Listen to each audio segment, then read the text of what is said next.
بسم اللہ الرحمن الرحیم نحمدہ و نصلی علی رسولہ الکریم اما بعد۔ صدقہ فطر تو ہر ایک مسلمان کے اوپر ضروری ہے، واجب ہوتا ہے کہ وہ ادا کرے جب وہ صاحب نصاب ہو۔ تو لہٰذا اگر کوئی نابالغ بچہ ہے اور ایک پاگل بچہ ہے، مجنون ہے، ان دونوں کے اوپر بھی صدقہ فطر واجب ہوتا ہے یا نہیں ہوتا؟ دیکھیں، اگر نابالغ بچہ صاحب نصاب ہے اور مجنون بچہ جو پاگل ہے وہ بھی صاحب نصاب ہے، اگرچہ اس کو عقل نہیں ہے لیکن اس کے پاس مال اس کے نام اتنا ہے کہ وہ صاحب نصاب ہے،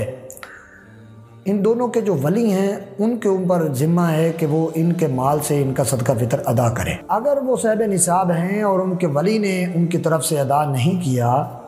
تو اب جب یہ نابالغ بچہ بالغ ہو جائے گا تو پھر اس کو اپنے مال سے ادا کرنا چاہیے صدقہ فطر۔ اسی طرح مجنون بچہ جب ذہنی توازن اس کا درست ہو جائے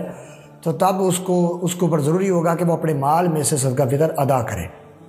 لہٰذا اگر یہ صاحب نصاب نہیں ہیں تو پھر ان کے ولی نے بھی ادا نہیں کیا ان کی طرف سے صدقہ فطر، تو پھر یہ جب نابالغ بچہ بالغ ہو جائے گا تو اس کے لیے ضروری نہیں ہے کہ یہ صدقہ فطر ادا کرے۔ اور اسی طرح مجنون بچہ، اس کا ذہنی توازن درست ہو گیا تو اس کے اوپر بھی ضروری نہیں ہے کہ وہ اپنا صدقہ فطر جو ہے وہ ادا کرے، اس لیے کہ وہ بچپن میں جب وہ پاگل تھا، جب وہ نابالغ بچہ تھا تو وہ تو صاحب نصاب ہی نہیں تھے، اس لیے بالغ ہونے کے بعد اور مجنون بچہ ذہنی توازن اس کا درست ہونے کے بعد ان کے اوپر ضروری نہیں ہوگا۔ لہذا اگر وہ صاحب نصاب تھے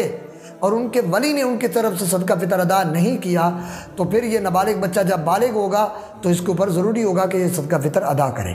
اسی طرح مجنون بچہ جب ذہنی توازن اس کا درست ہو جائے گا تو اس کے اوپر بھی ضروری ہوگا کہ وہ صدقہ فطر ادا کرے، اس لیے کہ ان کے ولی نے ان کے مال سے ادا نہیں کیا۔ تو لہذا دعائے خلاق کائنات کی بارگاہ میں اللہ تبارک و تعالی ہم تمام کو دین متین پر عمل کرنے کی توفیق عطا فرمائے۔ آمین و آخر دعوانا ان الحمد للہ رب العالمین۔